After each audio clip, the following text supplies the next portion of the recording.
Stephen King, The Institute, a novel. Thank you for downloading this Simon & Schuster ebook. Get a free ebook when you join our mailing list, plus get updates on new releases, deals, recommended reads, and more from Simon & Schuster. Click below to sign up and see terms and conditions.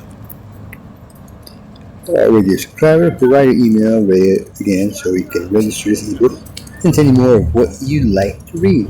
You will continue to receive exclusive offers in your inbox. Stephen King, The Institute, a novel. Described in New York, London, Toronto, Sydney, New Delhi. For my grandsons, Ethan, Aiden, and Ryan.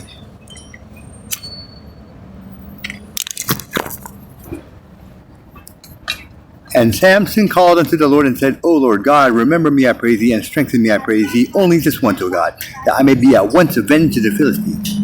And Samson took hold of the two middle pillars upon which the house stood, and on which it was borne up, of the one with his right hand, and of the other with his left. And Samson said, Let me die with the Philistines. And he bowed himself with all his might, and the house fell upon the lords, and upon all the people that were therein. So the dead which he slew at his death were more than they which he slew in his life. Judges chapter 16. But whoso shall offend one of these little ones, it were better for him that a millstone were hanged about his neck, and that he were drowned in the depths of the sea. Matthew chapter 18.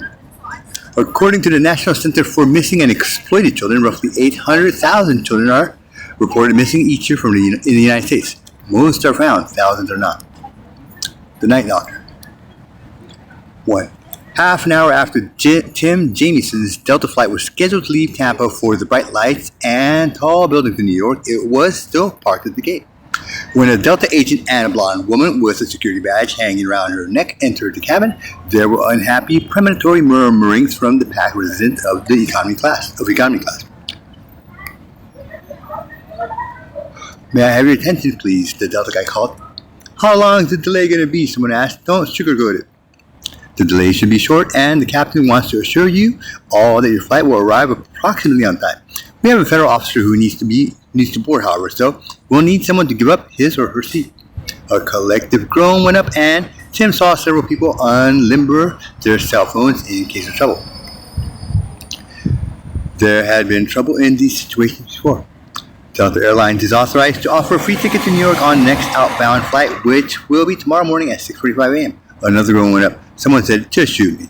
The functionary continued undeterred. You'll be given a hotel voucher for tonight, plus $400. It's a good deal, folks. Who wants it?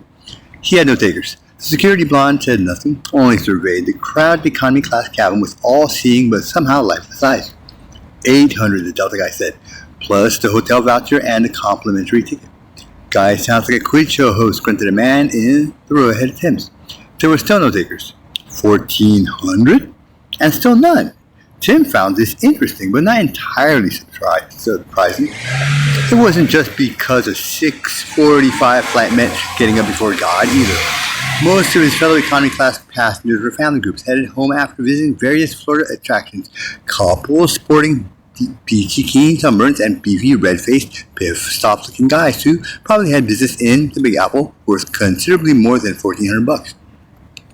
Someone far in the back called, Throw in a Mustang convertible on a trip to Aruba for two, and you can have both our seats.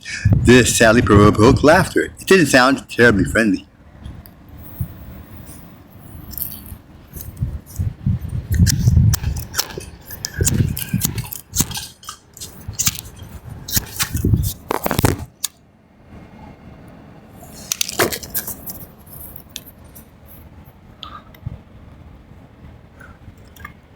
The gate agent looked at the blonde with the badge, but if he hoped for help there, he got none.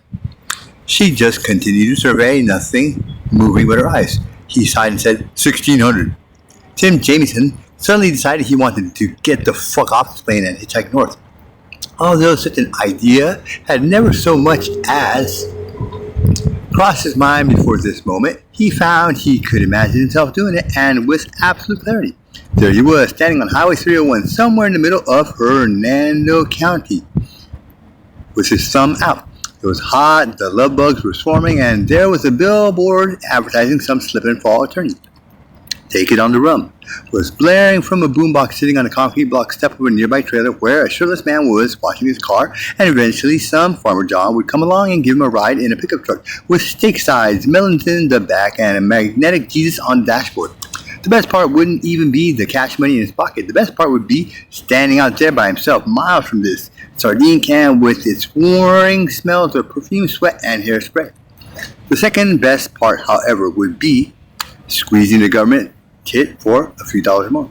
He stood up to his perfectly normal height, 5'10" and a fraction, pushed his glasses up on his nose, and raised his hand. Make it $2,000, sir, plus a cash refund of my ticket, and the seat is yours.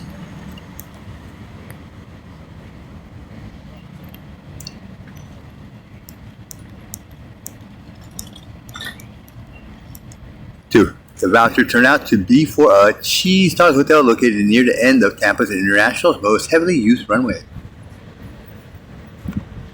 Tim fell asleep to the sound of airplanes, awoke to more of the same, and went down to ingest a hard-boiled egg and 2 rubber pancakes from the complimentary breakfast buffet. Although far from a gourmet treat, Tim ate heartily, then went back to his room to wait for 9 o'clock when the bank shop would open. He cashed his windfall with no trouble because the bank knew he was coming and the check had been approved in advance. He had no intention of waiting around in the Cheese Dog Hotel for it to clear. He took his 2,050 to 20s, folded it into his left front pocket, reclaimed his duffel bag from the bank security guard, and called an Uber to take him to Ellington. There he paid the driver, strolled to the near S301N sign, and stuck out his thumb. 15 minutes later, he was picked up by an old guy in a case. Gimme half. There were no melons in the back of his pickup and no steak sides, but otherwise they pretty much confirmed to his vision of the previous night. Where are you headed, friend? The old guy asked. Well, Tim said New York, eventually, I guess. The old guy spat a ribbon of tobacco juice out the window. Now, why would any man in his right mind want to go there? He pronounced it rot mind. I don't know, Tim said, although he did. An old service buddy had told him there was plenty of private security work in the Big Apple, including some for companies that would give more weight to his experience than to the Rube Goldberg fuck-up that had ended his career in Florida policing. I'm just hoping to get to Georgia tonight. Maybe I'll like that better. Now you're talking, the old guy said. Georgia ain't bad, especially if you like peaches. They give me the backdoor trots. You don't mind some music, do you? Not at all. Got to warn you, I play it loud. I'm a little on the deep side. I'm just happy to ride it. It was Waylon Jennings instead of REO Speedwagon, but that was okay with him. Waylon was followed by Shooter Jennings and Marty Stewart. The two men in the mud-streaked Dodge Ram listened and watched the highway roll. 70 miles up the line, the old guy pulled over, gave Tim a tip of his cage cap, and wished him a real fond day. Tim didn't make Georgia that night. He spent it in another Cheese Dog motel next to a roadside stand selling orange juice, but he got there the following day. In the town of Brunswick, where a certain kind of tasty stew had been invented, he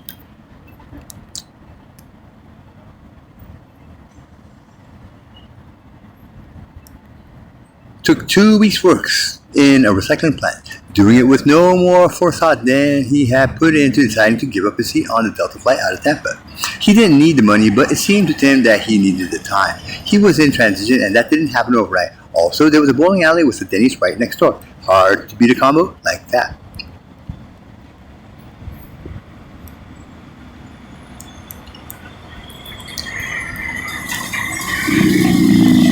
3. Was his pay from the recycling plant added to his airline windfall?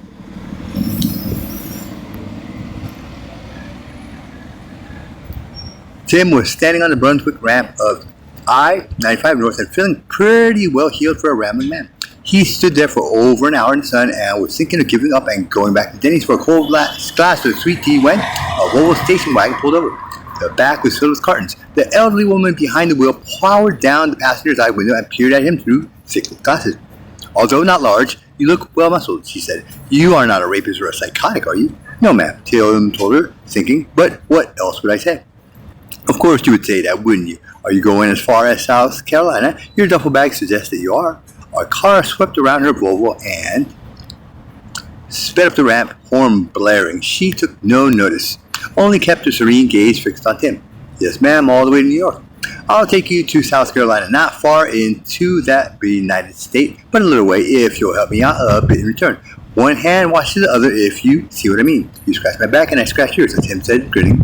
There will be no scratching of any kind, but you may get in. Tim did so. Her name was Marjorie Kellerman, and she ran the Brunswick Library. She also belonged to something called the Southeastern Library Association, which she said had no money because Trump and his cronies took it all back. They understood culture no more than a donkey understands algebra. 65 miles north, still in Georgia, she stopped at a pokey little library in the town of Pooler. Tim unloaded the cartons of books and dollied them inside. He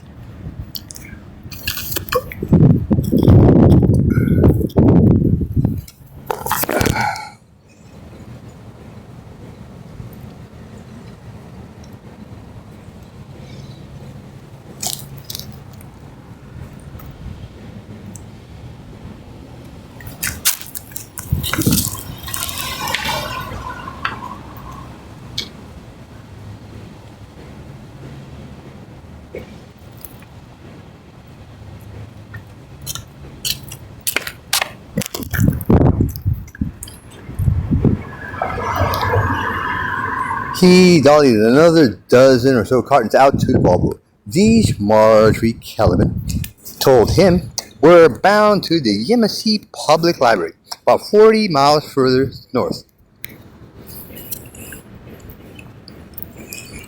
Across the South Carolina state line. But not long after passing Hardeville, the progress came to a stop. Cars and trucks were stacked up in both lanes.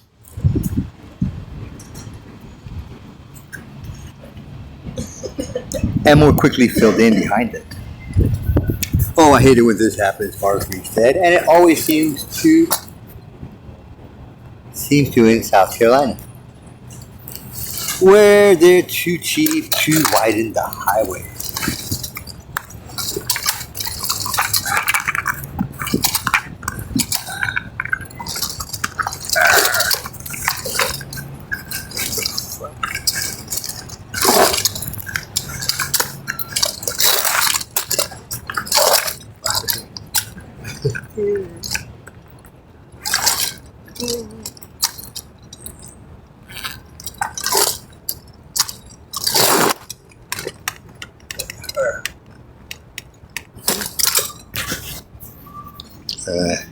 There's been a wreck somewhere up ahead, and with only 12 lanes, nobody can get by. I'll be here half the day, Mr. Jameson. You may be excused from further duty. If I were you, I would exit my vehicle, walk back to the Harville exit, and try your luck on Highway 17. What about all those cartons of books?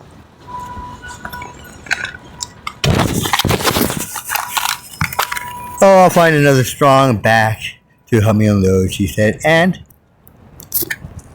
smiled at him. To tell you the truth, I saw you standing there in the hot sun and just decided to live a little dangerously. Well, if you're sure, the traffic fog was making him feel claustrophobic. The way he felt stuck halfway back in economy class of the Delta flight, in fact. If you're not, I'll hang in. It's not like I'm racing a deadline or anything. I'm sure, she said. It's been a pleasure meeting you, Mr. Jameson. Likewise, Miss Kellerman. Do you need monetary assistance? I can spare $10 if you do. He was touched and surprised, not for the first time, by the ordinary kindness and generosity of ordinary folks, especially those without much to spare. America was still a good place, no matter how much some, including himself, from time to time might disagree. No, I'm fine. Thank you for the offer.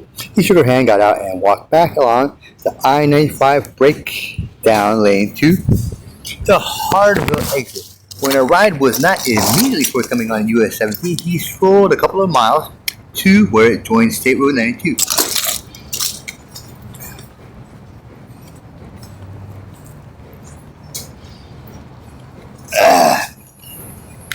Shearer's sign pointed toward the town of Dupre.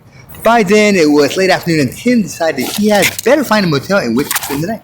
It would undoubtedly be another to cheese out variety, but the alternatives, sleeping outside and getting eaten alive by skeeters or in some farmer's barn, were even less appealing. And so he set out for Dupre.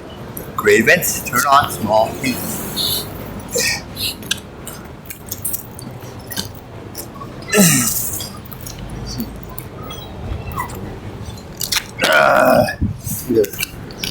Fuck with it.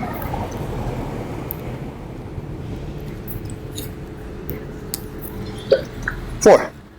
An hour later, he was sitting on a rock at the edge of the 2-lane, waiting for a seemingly endless freight train to cross the road. It was headed in the direction of Dupre. A stately 30 miles an hour. At a stately 30 miles an hour. Boxcars, auto racks, most loaded with wrecks rather than new vehicles, tankers, flat cars, and gondolas loaded with God knew what evil substances that might, in the event of a derailment, catch the piney woods afire or afflict the Dupre populace with noxious or even fatal fumes.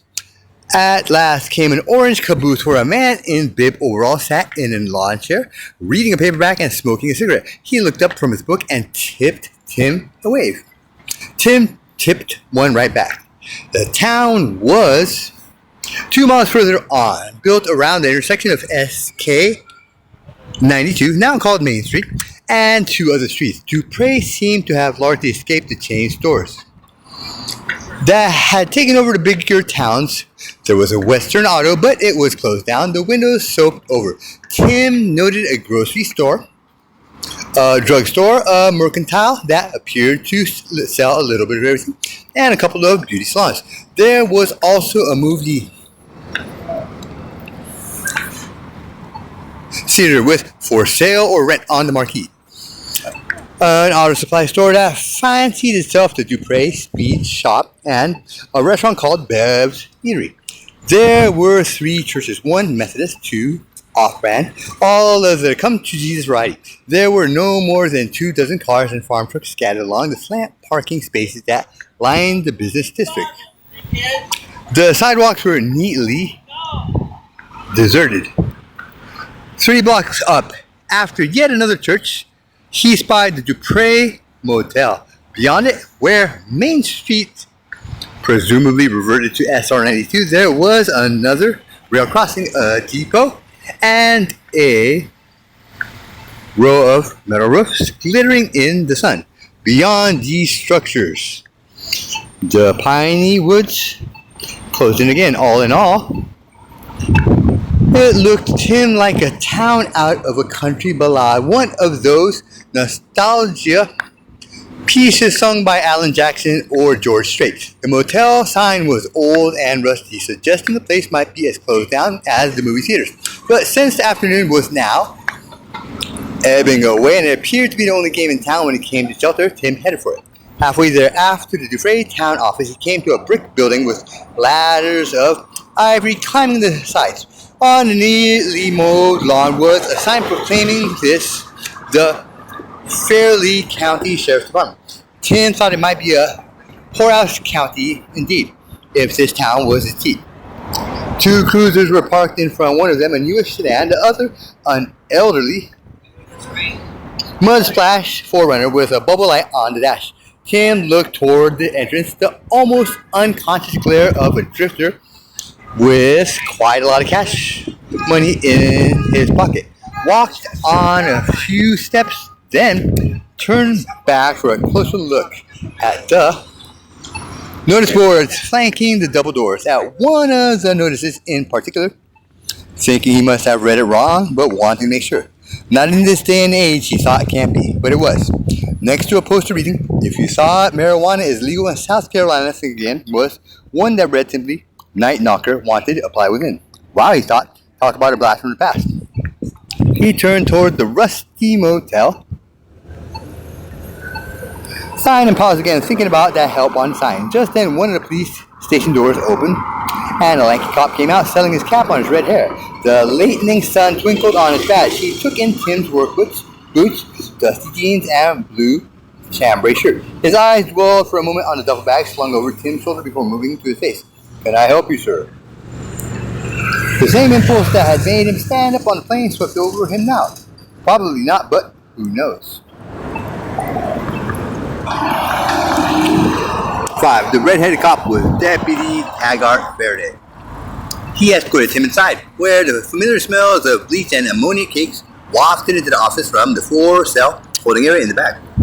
After introducing Tim to Veronica Gibson, the middle-aged deputy working dispatch, this afternoon, Faraday asked to see Tim's driver's license, and at least one other picture identification. What Tim produced in addition to the deal was a Sarasota police ID, making no attempt to hide the fact that it had expired 9 months before. Nevertheless, the attitudes of the deputies changed slightly when they thought, "You're not a resident of Fairleigh County," Ronnie Gibson said. "No," Tim agreed, "not at all, but I could be if I got the night knocker job. Doesn't pay much," Faraday said, "and in any case, it's not up to me. Sheriff Ashworth hires and fires." Ronnie Gibson said, "Our last night knocker retired and moved down to Georgia. Ed Whitlock. He got ALS, that Lou Gehrig thing. Nice man, tough break, but he's got people down there to take care of him. It's always nice once you get hit with the shit," Tag Faraday said. "Give him a form, Ronnie." Then to Tim, "We're a small outfit here, Mr. Jameson. Crew of 7 and 2 of them part-time. All the taxpayers can afford. Sheriff John's currently out on patrol. If he is not in by 5:30 at the latest, he's gone home to supper and won't be in until tomorrow. I'll be here tonight in any case, assuming the hotel's open, that is." "Oh, I think Norbert's got a few rooms," Ronnie Gibson said. She exchanged a glass with the redhead and they both grinned. Laughed. "I'm guessing it might not be a 4-star tavern." "No comment on that," Gibson said, "but I check the sheets for those little red bugs before you lie down if I were with you. Why'd you leave Sarasota PD, Mr. Jameson? You're young to retire, I'd say." "That's a matter I'll discuss with your chief, assuming he grants me an interview." The two officers exchanged another longer look. Then Tag Faraday said, "Go on and give the man an application, Ronnie. Nice to meet you, sir. Welcome to Dupre. Act right and we'll get along fine." With that, he departed, leaving the alternative to good behavior open to interpretation. Through the barred window, Tim saw the 4Runner back out of its spot and roll off down Dupre's short main street. The form was on a clipboard. Tim sat down in one of the street chairs against the left-hand wall, placed his double between his feet, and began filling it out. "Night knockers," he thought. "I will be goddamn."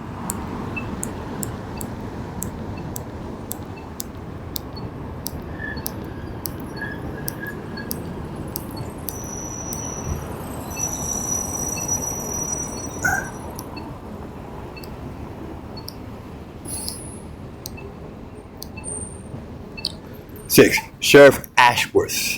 Sheriff John, to most of the townsfolk, as well as to his deputies, Tim discovered was a big-bellied, slow walker. He had basset hound jaws and a lot of white hair.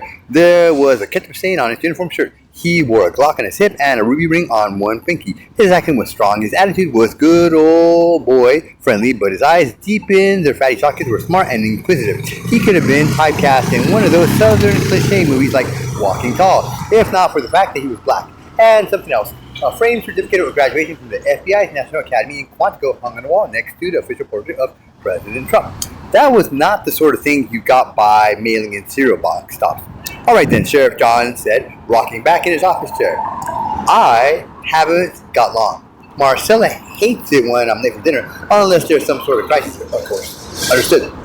So let's get right to the good part. Why did you leave Sarasota PD and what are you doing here? South Carolina doesn't have too many beaten tracks and Dupre didn't exactly on any of them.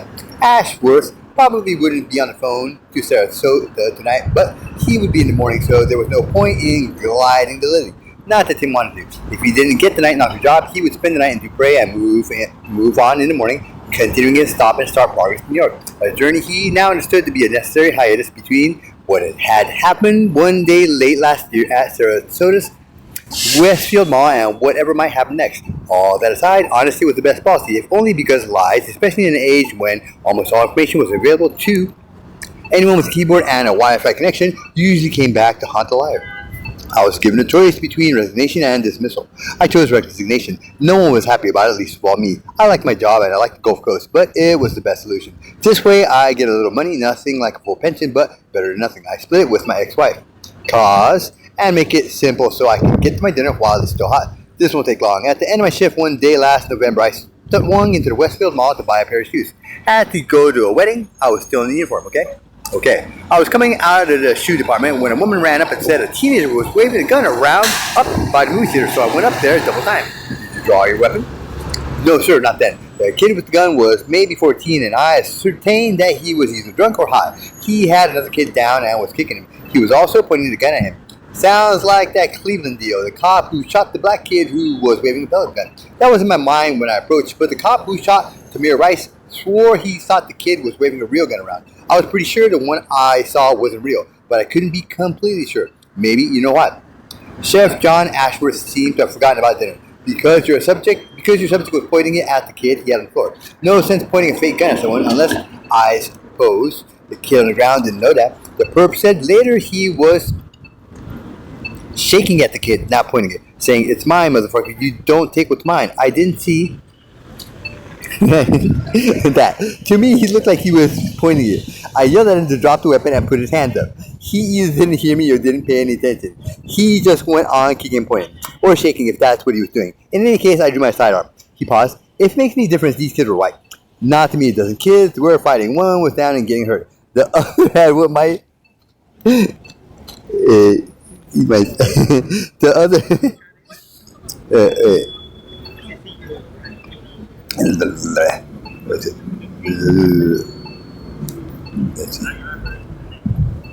Not to me, a dozen kids were fighting. One was down and getting hurt. The other had what might or might not have been a real gun. So, did you shoot him? Tell me it didn't come to that.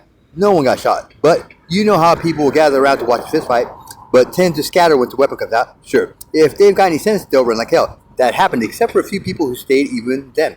The ones filming it with their phones. Tim nodded 4 or 5.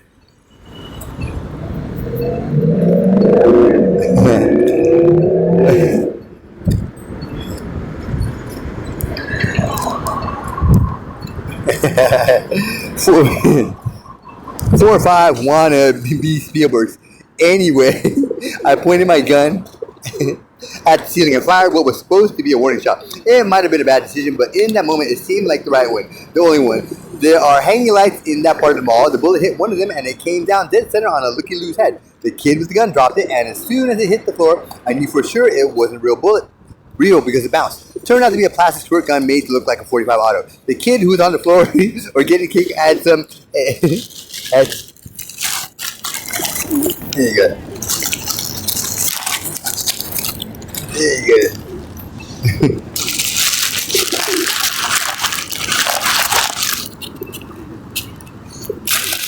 Oh.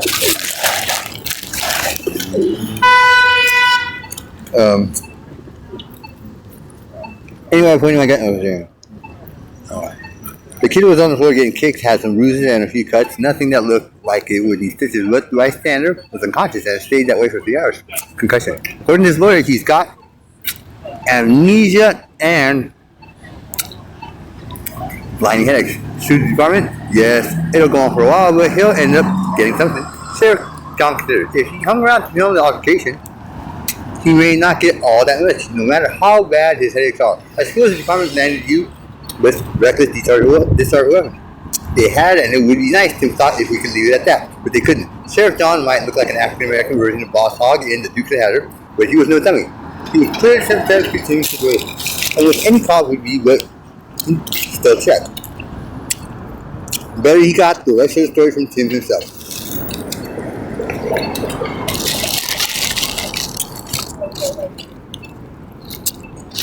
Before I went into the shoe store, I went to Juice Commerce and had a couple of drinks.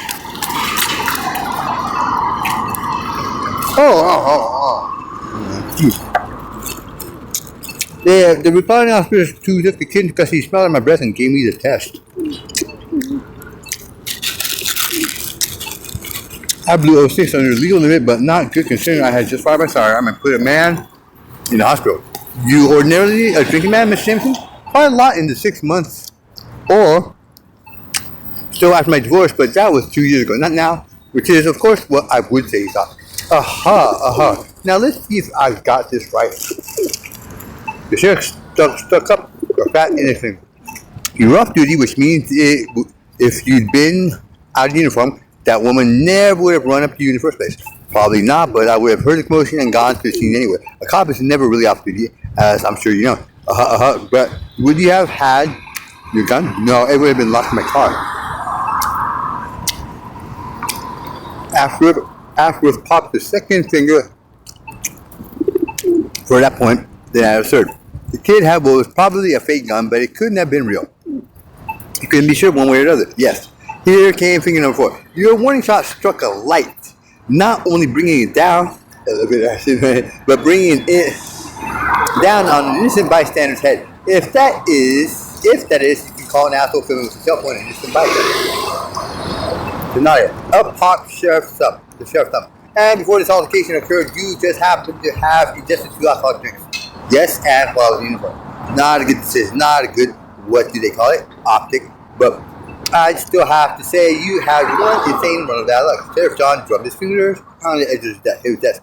Ruby Pinky ring punctuated each roll with a small click. I think your story is too outrageous and not to be true.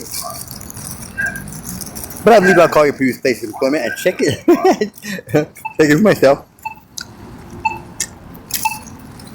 If for no other reason than to hear the story again and marvel you. Tim smiled. I reported to Bernadette DePino. She's the Sarasota Chief of Police. And you better get home to dinner, or your wife is going to be mad. You let me worry about Marcy. The sheriff leaned forward over his stomach. His eyes were brighter than ever. If I breathalyzed you right now, Mr. Jameson, what would you blow? Go ahead and find out. Don't believe I will. Don't believe I need you. He leaned back his office chair, uttered another long-suffering squall. Why would you want the job of night knocker in a pissant little burg like this? It only pays $100 a week. And while it doesn't amount to much in the way of trouble, Sunday through Thursday, it can be an aggravation on Friday and Saturday. Nice. The strip club in Henley closed down last year, but there are several gin mills and juke joints in the immediate area. My grandfather was a night knocker in Hibbing, Minnesota, the town where Bob Dylan grew up. This would have to be retired from the state police. He was the reason I wanted to be a cop when I was growing up. I saw the sign and just thought. Tim shrugged. What had he thought? Pretty much the same thing as when he'd taken a job in the recycling plant. A whole lot of nothing much. It occurred to him that he might be, mentally speaking at least, in sort of a hard place. Following in your grandpa's footsteps. Sheriff John clasped his hands over his considerable belly and stared at Tim. Those bright, inquisitive eyes in their pockets of fat. Consider yourself retired. Is that the deal? Just looking for something to while away the idle hours? A little young for that, wouldn't you say? Retired from the police? Yes, that's over. A friend said he could get me security work in New York, and I wanted to change the scene.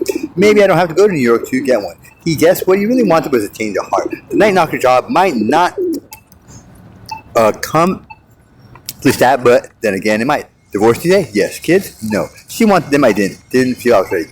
Sheriff John looked down at Tim's application. It says here you're 42. In most cases, probably not at all. If you're not ready by then, he trailed off, waiting in best cop fashion for Tim to fill the silence. Tim didn't. You may be headed to New York eventually, Mr. Jameson, but right now you're just drifting. That's fair to say. Tim thought it over and agreed. It was fair. If I give you the job, how do I know you won't take a notion to just drift on out of here 2 weeks or a month from now? Dupre isn't the most interesting place on earth, or even in South Carolina. What I'm asking, sir, is how do I know you're dependable? I'll stick around, always assuming you feel like I'm doing the job, that is. If you tell me I'm not, you can be. If I should decide to move on, I'll give you plenty of notice. That's a promise. Job's not enough to live on. Tim shrugged. I'll find something else if I need to. You want to tell me I'd be the only guy around here working 2 jobs to make ends meet, and I've got a little put by to get started on. Sheriff John sat where he was for a little while, thinking it over, then got to his feet. He did it with surprising agility for such a heavy man. You come around tomorrow morning, and we'll see what we're going to do about this. Around 10 would be about right, which will give you plenty of time to talk to Sarasota PD, Tim thought, and see if my story checked out. Also, to discover if there are other smudges on my record. He stood by himself and stuck out his hand. Sheriff John's grip was a good strong one. Where will you be staying tonight, Mr. Jameson? That motel down the way if there's a vacant room. Oh, Nober will have plenty of vacant rooms, the sheriff said, and I doubt he'll try to sell you any of the herb. You've still got a little of the cop look about you, seems to be. If you don't have a problem digesting fried food, Bev's down the street is open till 7. I'm partial to the liver and onions myself. Thanks, and thanks for talking to me. Not at all. Interesting conversation. And when you check in at the Dupre, tell Nober Sheriff John said to give you one of the good rooms. I'll do that. But I'd still take a look for bugs before you climb into the rack. Tim smiled. I've already got that advice. Alright. Good.